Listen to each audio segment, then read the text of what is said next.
To go more in specific, she was a Brecht Fellowship recipient of the National Security and Immigrants' Rights Project at the American Civil Liberties Union of Southern California, so she's local too, so it's cool.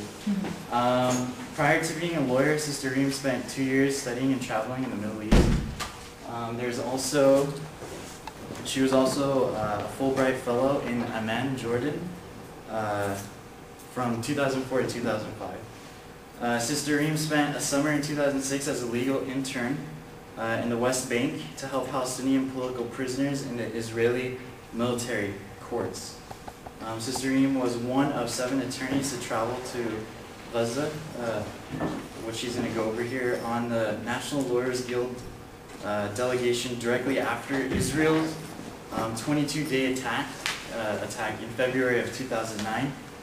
And lastly here, she also had her legal findings that she came up with when she was down there. It's published in an article called Israelis' War Crimes, a first-hand account of Israel's attacks on Palestinian civilians and civilian infrastructure. So without further ado, I'm going to introduce Reem Salahi.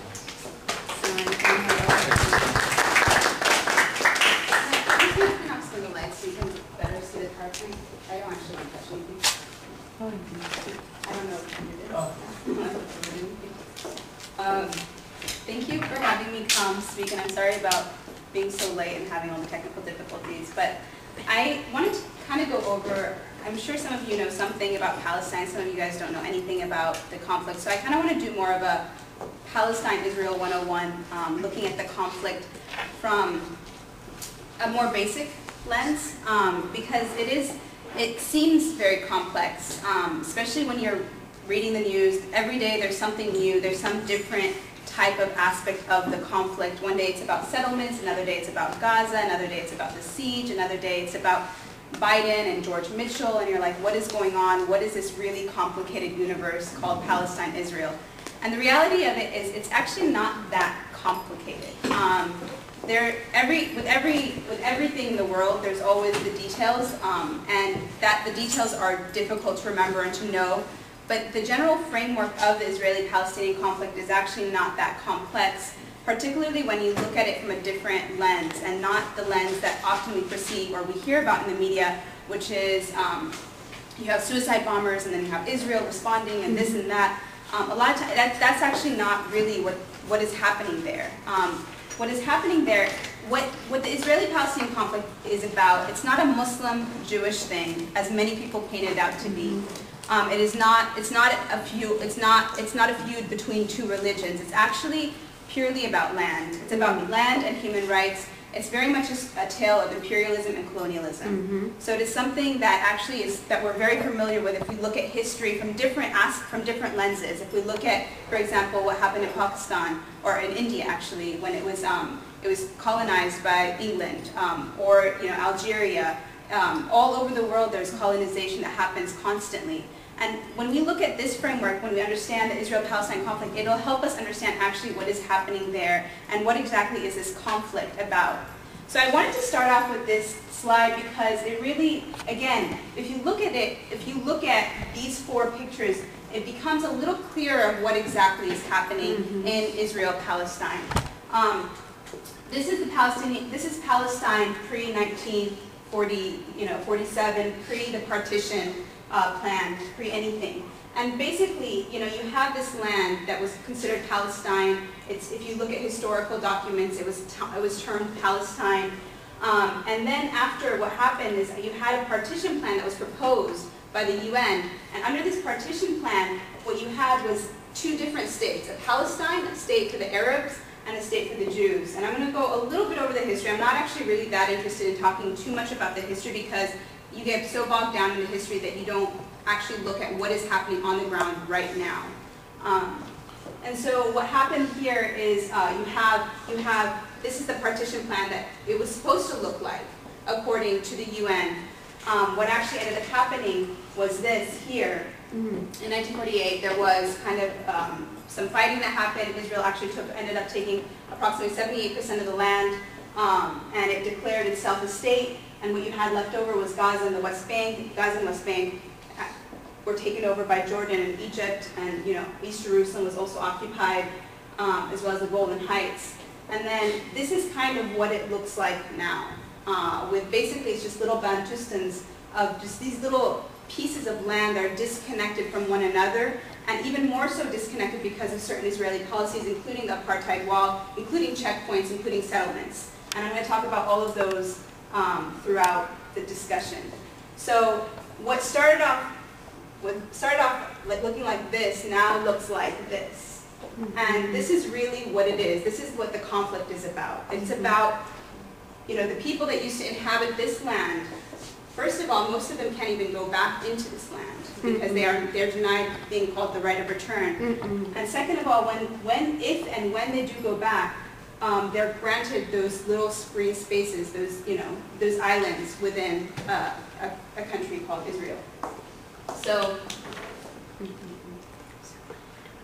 and before again I talk about the actual, Israel-Palestine, I want to talk about why we should care, because that is something.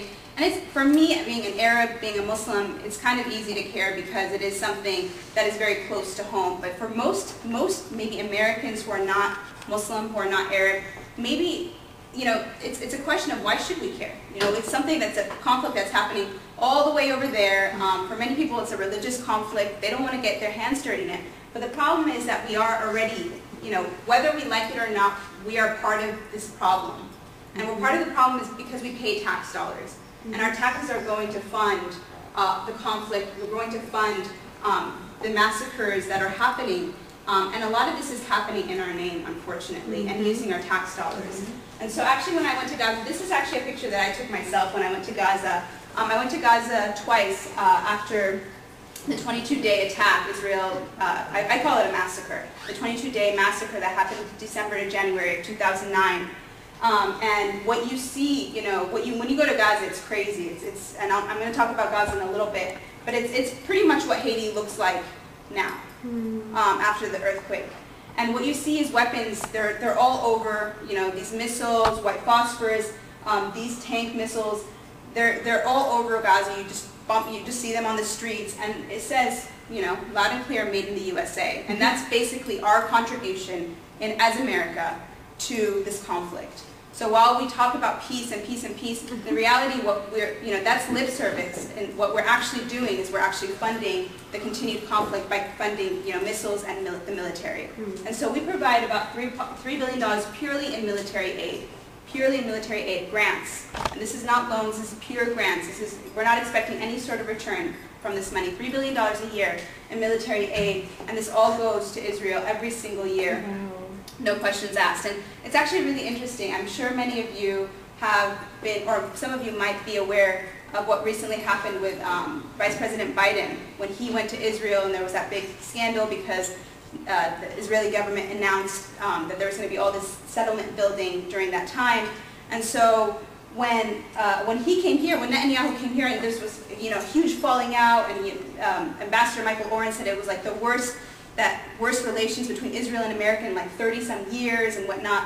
When he came here, Prime Minister Netanyahu, when he came to America, he actually met before the Congress. And this is right after all the health care fiasco, where you have Democrats and Republicans, and they're threatening each other's lives, and it's just like, we can't even get health care without basically having to, without having this huge debate, and basically almost a civil war internally here.